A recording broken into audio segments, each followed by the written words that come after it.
Swayam Prabha. Digital India. Educated India.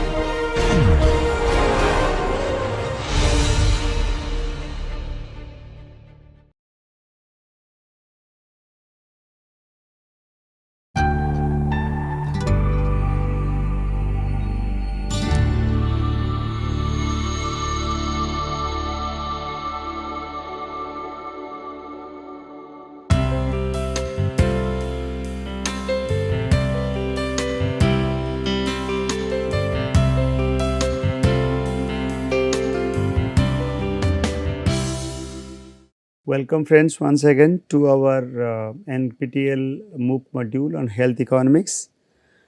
This is indeed our introductory week.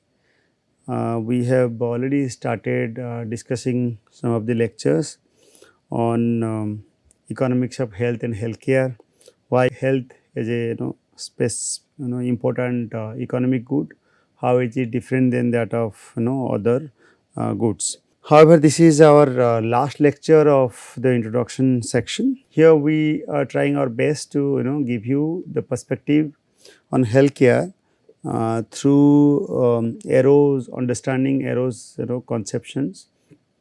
Therefore, our lecture is entitled as Arrow's perspective on healthcare. We will clarify how healthcare is a special economic good. What really makes healthcare a special economic good, and this can be actually better understood if we cite the works of Arrow. He is considered to be the pioneer in the field of social choice, especially when we are referring in the context of healthcare. We will be referring all those details in our slides as well as we will discuss. What we did in the previous lectures, especially in the previous two lectures, are the following. We clarified health as an economic good, why it is called economic good, and its differences with non-economic good. We also differentiated economics of health and economics of healthcare.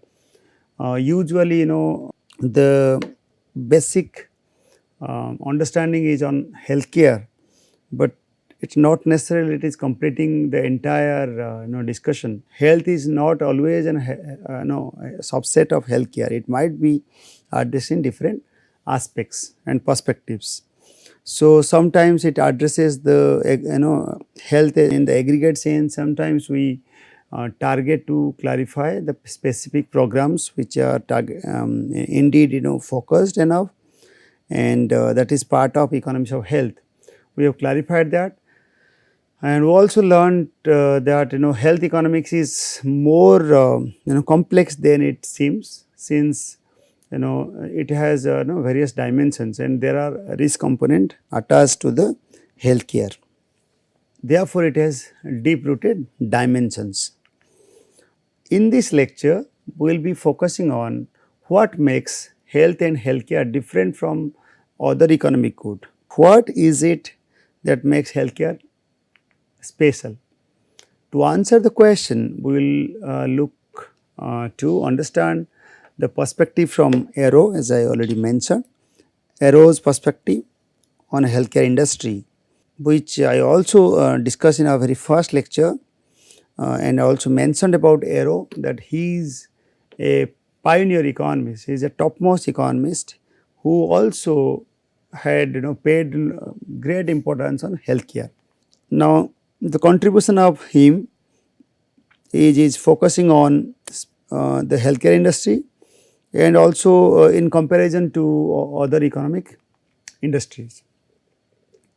The lecture will act as a base for our further lectures, because in other units, other weeks of our module, we have covered different sections.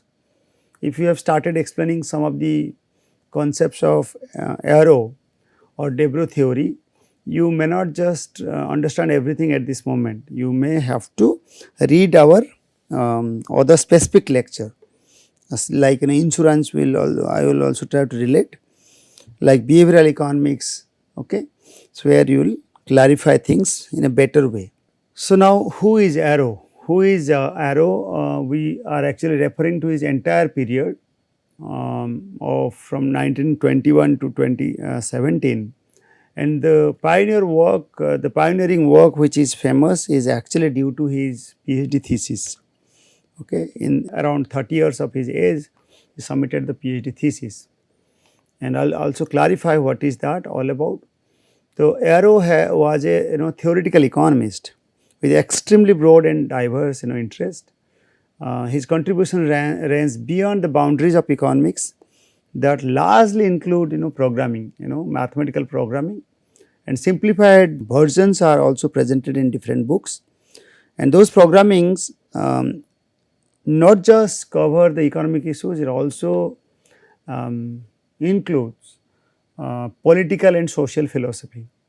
Apart from being one of the pioneers of health economics, his two major contributions include impossibility theorem. We usually study in general economic analysis in later part of our advanced sections of our microeconomics, and this impossibility theorem was actually understood and then become popular after his thesis was presented and submitted.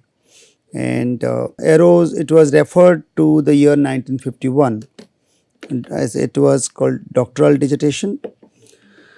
So the mathematical proof of the existence of general equilibrium was also mentioned in along with Arrow. Debreu is also attributed in the year 1954. Okay, so these two are considered to be the best contribution, existence of general equilibrium and impossibility theorem. We will clarify all such details in our respective chapter in our unit. We have different chapters, as probably I did not tell you in every section. We have discussed everything during our introduction lecture, that in which section comes at what time, at what unit. We will be discussing large on equity and health in one of the units, unit number 4. Okay. And so unit number 4 with the title like defining equity and equity in health, behavioral health economics, and even somewhere we will also emphasize some extended version of those theories in terms of demand and supply perspective, especially on demand issues. And we will also evaluate those aspects. I think you will come to know better in our, you might have understood from our introductory lecture. Now, what is Arrow's perspective? It is similar to other major contribution, but in this case, like his other two major contributions that we have just discussed, the lack of a complete market has also been a central theme in the economics of healthcare. Every time we used to refer market conditions. Now, do not you think that this is often the case? There are some features of the market not perfect. Okay. So, complete non-complete market features led to some kind of complexity in the evaluation of healthcare, or that is in the discourses of economics of healthcare. Arrow's 1963 paper, especially on uncertainty and welfare economics of medical care, is a foundational work in health economics. He has also explored how healthcare differs from typical goods and services. Also, he derived and opined that healthcare is basically concluded that healthcare's unique traits hold special position in economic analysis. So, the problems in healthcare industry is differentiate from welfare economics. How far this is different than that of the welfare economics? Arrow broadly highlights 3 healthcare industry specific problems, that is clarifying these 2 discussions. 3 specific aspects that led to, or Arrow broadly highlights 3 healthcare industry specific problem leading to market failure. So, as the simple meaning of market failure, where the given context of the market, the different features of the market led to injustice, some form of injustice, or some forms of biasness towards some of the stakeholders. We clarified in our respective section. At this moment, I am trying my best to give you directions related to healthcare industry as against welfare economics differences and the problems. Now, these three are information gap, moral hazard, and adverse selection. So, here is our first perspective of arrow related to information gap. So, here basically the problem lies with how information works and how it is actually not clearly reaching to the stakeholders. With reference to arrow's work, the problem of information gap is due to the fact that information purchased by the physician is necessarily much greater than that of the patient, or at least so it is believed by both parties. Further, both parties are aware of this informational inequality, and their relationship is colored by this knowledge. So, as a result of this particular problem, of information gap which we have started discussing, individuals indeed do not know the quality of care they will receive from the doctors, especially when specialists are involved.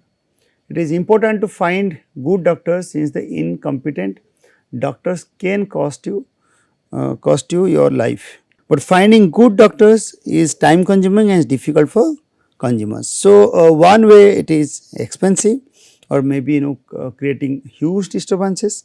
Another one, through information, when you find your good doctors, that is creating indirect costs in terms of time consuming and then also indirectly expensive.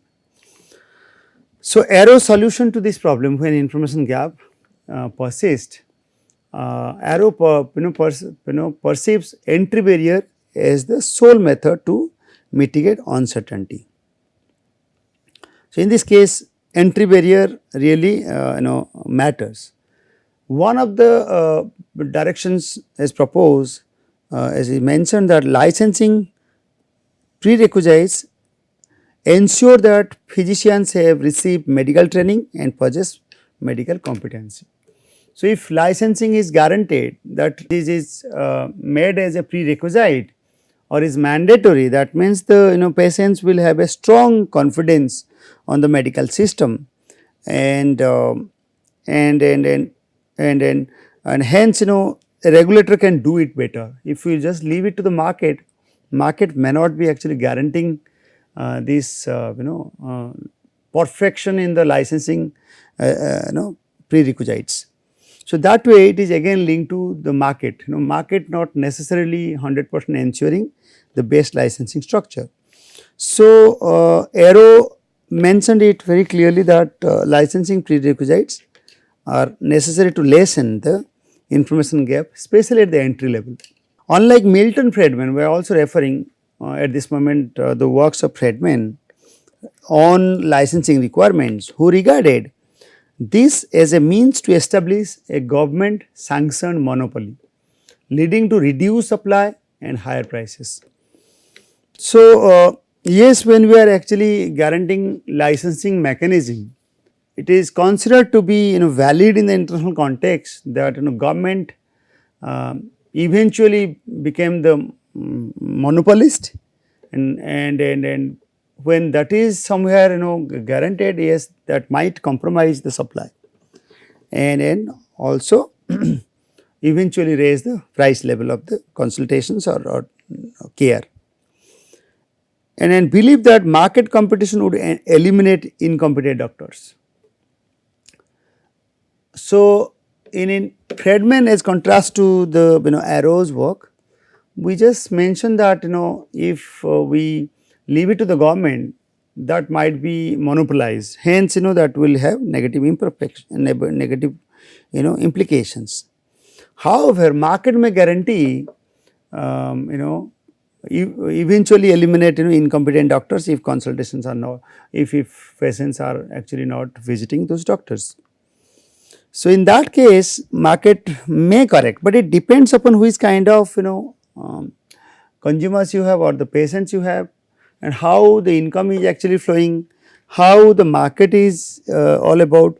If the market started with a stable situation, then obviously Friedman ideas of eliminating the erratic component in the healthcare system is fine, but Arrow specifically mentioned and consider the unregulated medical market akin to risky game of some of the examples we cite Russian roulette, even it is highlighted in the picture, that does not serve society's interest. As I just mentioned, society's interest is multiplex, is very complex, and the starting assumption is important. So, the unregulated medical market may be a very risky game. So, this is how we have highlighted the game which used to be very famous. In if you search in YouTube, you will find number of these Russian roulette. Basically, the specific bullet, when it is turning to be affecting another person, is not guaranteed. Therefore, the expectations of that managing of that risk is very high. Okay. So, therefore, in this case Arrow highlighted this in societal context, these market based approach may not be right. So, licensing requirements is considered to be good. Second problem, as we have already mentioned, to differentiate the work, as we have highlighted in three important aspects. Arrows three healthcare industry specific problems. That second one is called moral hazard problems, and in that case the behavioral aspects is largely emphasized. The morality of the person is emphasized. It might be the case that the person considered or interpret differently when the person is in a very safer zone, which used to be the case in healthcare market. As we used to see the case in insurance market, we will also explain in detail with its detailed diagram how demand curve shifting, and the final contracts in the society or to the buyers are considered to be very less paying, or the net loss is considered to be very high. We will be discussing in our respective chapter, especially on insurance chapter. Okay, that is unit number 5. Arrow's 1970 or 70 work introduced the concept of moral hazard in the healthcare market. Moral hazard suggests that insurance alters individual behavior by reducing concerns about consequences of their actions. Okay. Like here we have cited another example, but now let me clarify at this moment that when somebody is insured, like you have been given free health checkup certificate, maybe through Ayushman Bharat scheme. If that card is with you, even if with this minor disease or minor ailment, you will feel that since no specific burden or at the point of disease, you need not supposed to pay. You have a already payment structure and the premium is pretty low and borne by largely by the government. In this case, there might be overburden, overuse of these resources, and that is only due to morality, the moral condition, and that could have been actually corrected at home only. And the morality of the person led to over dependence on the hospitals, and that might lead to supply side constraints. Okay. Even if supply side constraint is not there, still over dependence on healthcare is an issue that is raised through moral hazard. Another recent example will be happy to highlight is called the subprime crisis issue. Bank deposits etc. are whenever are insured enough. We have actually insured our deposits to the bank, but bank may not utilize the funds. Okay, they may not utilize the funds in a best way, or the market may not be guaranteeing the best return to the banks where bank utilizes funds. but when it is insured, this raises the likelihood that the banks might engage in risk lending. So, when bank utilize all our fund, and we are actually less concerned where the bank utilizing our funds, this might eventually end with some risky lending issue, ultimately resulting in economic challenges, which happened in the recent evidences, like in the subprime crisis of 2000. The entire period is 2007 to 10. The most tremor was felt in 2008-9. Okay, if you remember, the prime value of the assets reduced significantly in US market, especially for the real estate. Okay, and real estate considered to be the best invested sector, where over loans were issued. So, over loan issued by the banks, but the deposits were actually submitted or by the by the individuals considered to be insured. But that has led to, since because of over what we call over guarantee by the banks, with the assumption that bank is actually insuring everything, led to misuse of the fund by the loan seekers. So, that has led to some forms of collapse, which was evidenced. But the most important site, the example we used to give it is called moral hazard in healthcare sector. Even Arrow's work also emphasized the behavioral perspective related to healthcare. So, Arrow asserted that in case of healthcare, moral hazard can be such that individuals with insurance may engage in riskier behaviors, since they expect their medical expenses to be covered, which I already mentioned. As a result of this problem of moral hazard in healthcare, a phenomenon would be created, leading to an increased demand for health services and higher healthcare spending. Okay. So moral hazard actually leads to what we already said: increase in demand for health services, and also the health spending increases. So, there are indirect costs as well, though insurance covered some of the cost, but since one segment is guaranteed or insured, so that has led to other incremental cost as well. Arrow suggested solutions to this problem as well, to deal with the moral hazard in healthcare. So, when we say it is of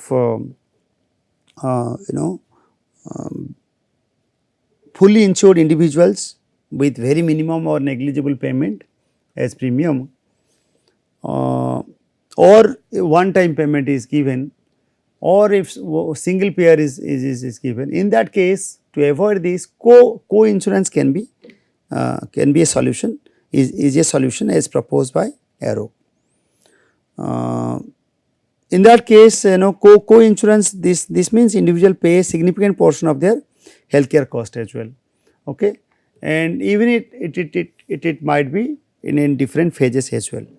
Co-insurance encourages less risky behavior and resulting in fewer health issues and decrease national healthcare expenditures.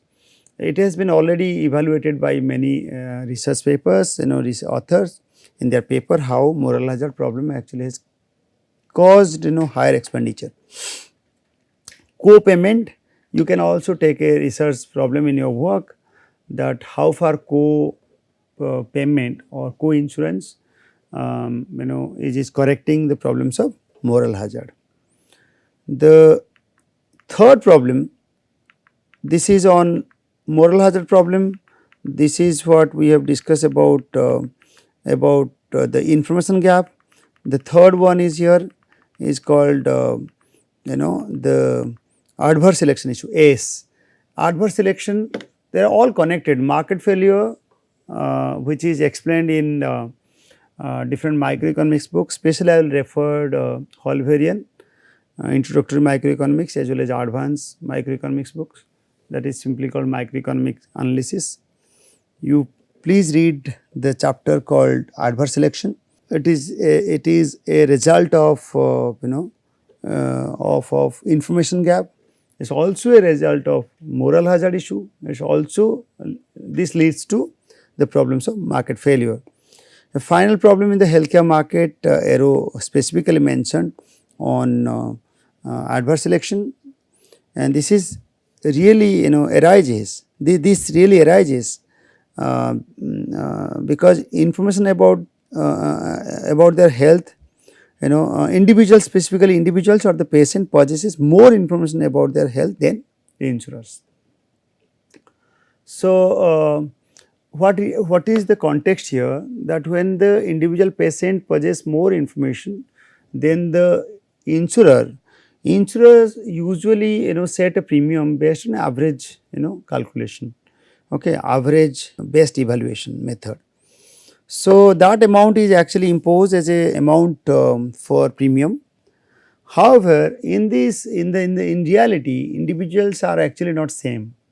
Individuals, there are very clever individuals. They are also they can easily divert the attention of the insurer. Specifically, I am referring to the high risk individuals who are motivated to conceal health problems to avoid increased premiums. So, the insurers acquire information. If insurers try to capture all the information from all the individuals, it will be very expensive for the insurer. Therefore, insurers follows an average method. Okay, usually average risk is considered to be the method for calculation of premium. High risk individuals, those who are about to take some consultation of the doctors, they will prefer to take insurance premium, but they conceal at the time of buying the scheme. So, the premium they are paying is relatively lesser. In society like India, or even in Indian context, the low risk individuals are more in percentages, okay, and they hardly go off for purchasing insurance policies, okay. So, what really happens in that case, the payment made by them is, the low risk individuals is or the options they are opting for it is very less. So, what really happens, the number of sellings as insurance scheme or the insurer cannot able to actually market hugely, especially what happens here, if premiums are set based on average risk, which I already mentioned, high risk groups buy more insurance and low risk groups buy little or no insurance, leading to losses for the insurers. Okay. So, this is what we wanted to mention, and this is largely due to the information gaps with the insurer. To overcome this kind of loss, the company will raise either rates of the premium, again that is resulting more low risk individual avoiding insurance. If they simply increase the rates, if the rates are increasing, they will actually compromise the number of subscriber. Okay. So, Aero suggested a solution to this problem of adverse selection, proposed that these problems can be resolved with a single payer system. Okay. Single payer system. So, who is a single payer? Is it the individual, or is it the regulator, or in a single payer system everyone is covered by one health insurance plan. Okay, all are covered, nobody is going to actually be differentiated from treatment and differently. Okay. Hence, there is no advantage of hiding information by the individual while purchasing the insurance policies. Okay. So, this eliminates concerns about low risk individuals leaving the system and the escalating cost of insuring people. So, this problem can be easily tapped due to single payer system. Such examples we have also mentioned. UK especially, they have National Health Service Scheme. Australia and Canada's it is Medicare, and Taiwan's it is National Health Insurance. So, National Health Insurance in Taiwan. So, these are a single pair solution based models, and Aero actually already proposed long back. Each of these problems will be discussed in our specific unit, as I already mentioned. So, special characteristics of healthcare market. Aero argued that the fundamental feature of medical or healthcare is uncertainty. That has led to even information gap, led to even moral hazard, even may lead to the problems of adverse selection. He stated that distinct economic challenges in healthcare are a response to dealing with this uncertainty. So, even some of the works of Muskin is very relevant. Even Aero follows the works of Muskin. Aero highlights how uncertainty shapes the special characteristics of the healthcare market into 5 parts, emphasizing the nature of demand, expected behavior of physicians, then product uncertainty, supply conditions, and pricing practices. Okay. So, in these 5 directions, Aero highlights how uncertainty shapes the special characteristics of the healthcare market. Why healthcare needs special attention? So, this is largely explained by these 5 important aspects. So, we are now unfolding the discussion of these 5 aspects. I am not discussing between the lines, some of the points I may leave you to read. Okay. Especially coming to nature of demand, the first difference of the nature of demand is that why economic health is considered to be an economic good and it considered to be special is that healthcare and health specifically is irregular and unpredictable health demand. Okay. And or not like other economic good, and demand for medical services often involves a significant risk to personal integrity. Similarly, the risk includes possibility of death and substantial impairment of normal functioning. One prominent concern is the potential for a significant loss or decrease in earning capacity. Once that is damaged, it has a perennial impact. It leads to a generational loss. Okay, that might lead to further earning capacity. While risks are not exclusive to medical care, necessities like food can be ensured by adequate income, unlike the guarantee against illness. Illness represents not just a risk but also carries inherent cost aside from the medical care expenses. Okay. Another aspect we need to mention at this moment is called expected behavior of physician. So, that really matters. The expected behavior of medical care provides greatly differs from that of typical businessmen. Physicians are subject to strict ethical restrictions, and also going by the priority. So, medical professionals are expected to prioritize customer welfare over self interest. This is really different than that of the normal products to be sold in the market by the salesmen, and they used to provide continuous advice and treatment, and physicians they are supposed to be very active in providing continuous advice, and that should be free from self interest. Okay. And another aspect of this physician's behavior is that they should be committed enough to convey the best and the right information to the individual, the patient. And key distinction again is attached here is that especially in health is that the behavior include absence of advertising and price competition among physicians. But nowadays yes, products are rolled, even healthcare products are also rolled. We are not now referring to healthcare, we are referring to health, how it is differentiating other products. But healthcare products are actually rolled with the content of advertising and price competition as well. Okay. The provision of non-profit hospitals over for-profit ones suggests a preference against profit motives in healthcare in supply.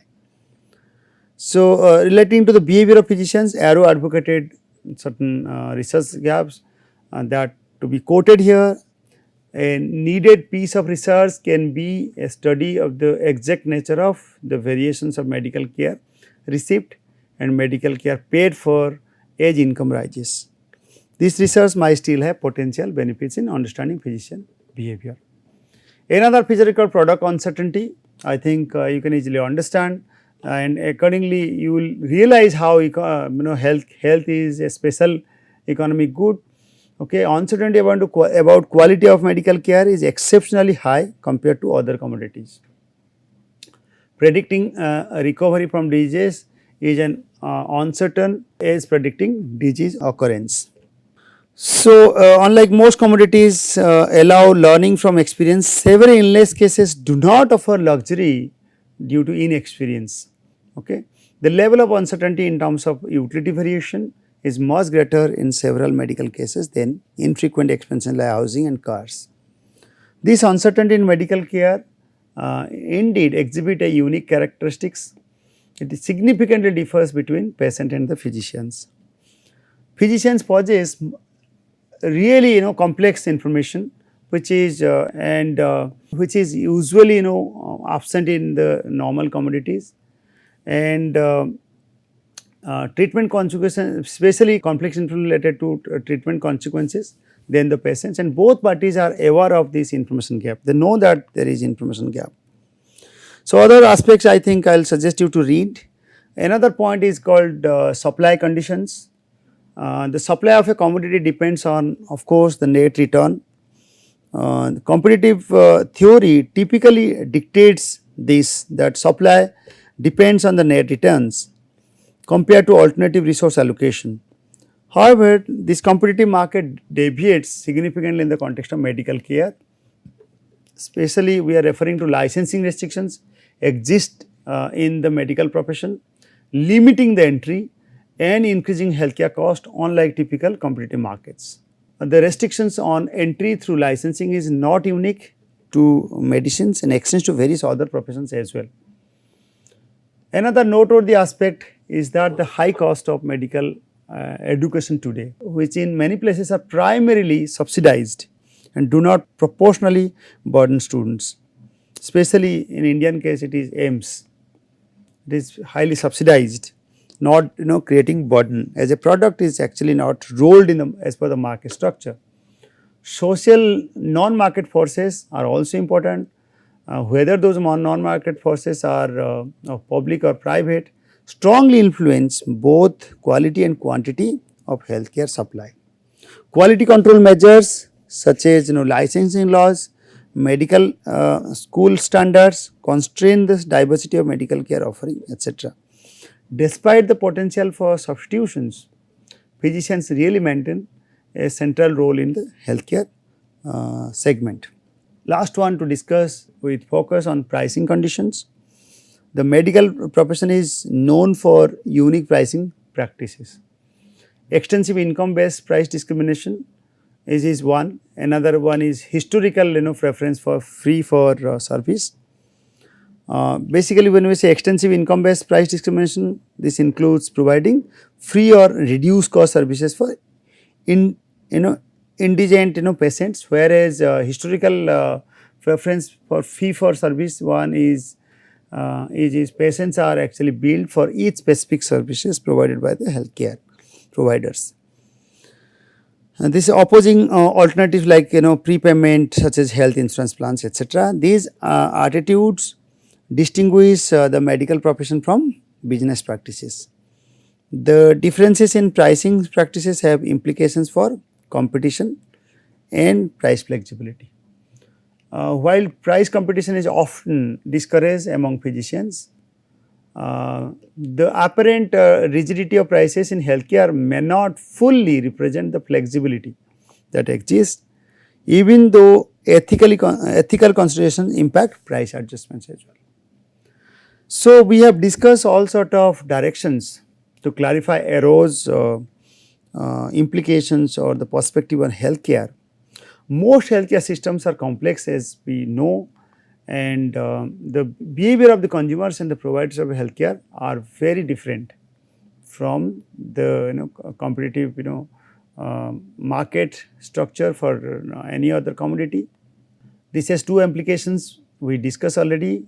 In conclusion, we are discussing these two implications. One is on economic analysis, another is on reliance on unregulated private markets. When we discuss on the economic analysis, we have already emphasized the arrows perspective. This requires actually a complete thorough theoretical knowledge. Whereas secondly, the implications of the provider, healthcare providers, whether it is by government, by competitive forces, reliance on unregulated markets for medical is unlikely to produce outcomes that are socially optimal. Even Arrow clearly defined it and mentioned. So, government intervention or involvement in finance and provision of healthcare is common. An important reason for this is the inherent uncertainty surrounding health and healthcare. So, in short, Arrows noted specific or few characteristics of consumers and the provider behavior. And for consumers, he pointed out that patients do not behave in the same way as consumers. Okay, so and they cannot taste the product before consuming it. Similarly, consumers, as consumers, patients know considerably less than sellers and place trust in the provider of care. So, in that context, we have already discussed three important problems that is of which lead to market failure. We discuss about information gap, we discuss about moral hazard issues, and also we discuss adverse selection. In a more general sense, the interdependency extends to people caring about health of others and also solves many problems. So, I think consumer side we have already discussed. For provider, Arrow pointed out that doctors do not behave in the same way as firms. We have also differentiated how the normal supply function through the supply feature or the aspect. We have clarified how other products are different than that of the healthcare as an economic product or good. Okay. So, their especially their entry into the industry is restricted by medical licensing regulations. And another point we discussed about advertising and related to how advertising is actually not that much promoted, and advice is so relevant, ethical aspects are very important, and self interest is actually not suggested, not attached in this context. Treatment is or at least is claimed to be dictated by clinical need, not by financial interest of the provider. Social and ethical factors, which I already mentioned, is very important in this context. Doctors sometimes charge different fees to differentiate people based on high fees to high income people and low fees to low income. With low income category, and sometimes even no charge at all to the very few people, which is unlike at all in the normal market conditions. So, these are all we have summarized. We have also concluded some of the view from the arrows. I think these are very relevant for questions and answers. What is there in the next lecture? In the next lecture, we will be discussing on utility and health. Through the introductory lecture, I hope you understand the logic of health as an economic good or health economics in particular. So, in the next lecture, we will be discussing largely on how utility or the state of health is defined or health state dependence etc. in detail. Okay, so, looking forward to your presence, and you can easily apply for your research as well. With this, I think we can stop here. In between, you can go through the readings. We have highlighted the two which we have referred the most. Okay, others are also relevant for your thorough reading. Even these books are going to be useful in a next lecture. Okay, so I think I should stop here. Thank you.